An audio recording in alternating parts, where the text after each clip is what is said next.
Toyota aqua के जो top पे एंटेना लगा हुआ है रेडियो के लिए,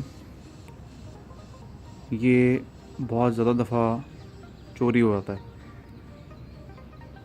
तो अगर आप किसी ऐसे एरिया में जा रहे हैं, घटिया किस्म के एरिया में, जिस तरह मरी या लाहौर, कोई ऐसा इलाका जहाँ पे आपको ख़तरा है कि आपकी गाड़ी से कोई चीज़ उतार ली जाएगी, जिस तरह के साइड व्यू मिरर्स वगैरह, तो बेहतर है वहाँ पे जा ही ना इस गाड़ी को लेके। आप ऊबर या क्रीम पे चले जाएं।